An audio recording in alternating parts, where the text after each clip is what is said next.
Dans l'actualité également, le début d'une très longue reconstruction. Après 45 jours de lutte acharnée, les pompiers ont officiellement déclaré éteint l'incendie de la Teste de Buch.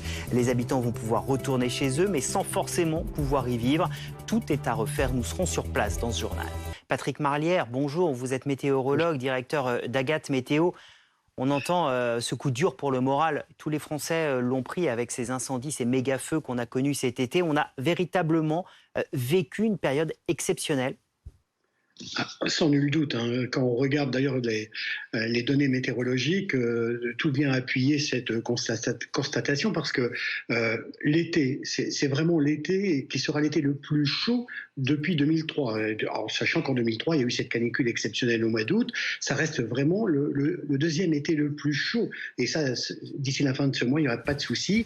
Et puis en plus, alors ce qui est encore plus marquant, c'est que c'est vraiment l'année de tous les records. Depuis le 1er janvier, si on fait la moyenne des températures, on s'aperçoit que l'année 2022 sera vraiment l'année de tous les records, l'année la plus chaude. Et puis, autre élément majeur, c'est la sécheresse qui était présente, et ça pas depuis cet été, depuis quelquefois le début de l'année sur certains secteurs. Donc voilà les deux éléments météo qui ont été les deux déclencheurs de cette situation météorologique. Et puis le troisième point qu'on relate souvent lorsqu'on fait le point sur les feux de forêt, c'est les vents qui étaient plutôt calmes dans ces conditions anticycloniques. On avait à la fois donc tous ces éléments majeurs. Donc sans nul doute, l'année 2022 sera l'année de tous les records au niveau météo, sans compter les phénomènes exceptionnels qui se déroulent. On a vu les orages en Corse, on a vu les chutes de grêle depuis le mois de juin qui étaient elles aussi exceptionnelles.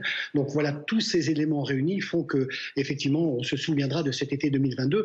Et ce que l'on craint surtout, c'est que cet été 2022 soit le premier été de la sorte pour ces années à venir, et que chaque année, il va falloir faire avec tout cela et certainement revoir un peu tout ce qui est information météorologique et notamment les alertes auprès du grand public. On a la tête à la rentrée, on a l'impression de tourner une page, mais le mois de septembre peut encore nous réserver de fortes chaleurs. La sécheresse est toujours là. Est-ce qu'il va falloir être encore vigilant plusieurs semaines? Alors oui, plusieurs semaines et même plusieurs mois. Sur les fortes chaleurs, comme on sort de l'été, les jours raccourcissent. Il y aura encore des températures très élevées. Les modèles météo le montrent encore pour ce mois de septembre. Ce mois de septembre qui, dans les grandes lignes, s'annonce assez sec, en dehors des épisodes orageux. Et c'est là que la situation est un peu complexe, car des épisodes orageux assez intenses sont prévus en fin de semaine prochaine. Et puis, on en a parlé par rapport aux phénomènes qui se sont déroulés en Corse. La température de la Méditerranée reste très élevée. Elle va favoriser les épisodes cévénols et méditerranéens. Donc, on s'attend évidemment à des catastrophes météo par rapport à ces deux éléments, notamment les inondations dans les secteurs autour de l'Occitanie et les 15 départements qui ont été ciblés par le gouvernement pour communiquer davantage dans les sécurités à prendre auprès du grand public. Merci beaucoup. Merci Patrick Marlière pour toutes ces explications ce matin en direct dans le live BFM.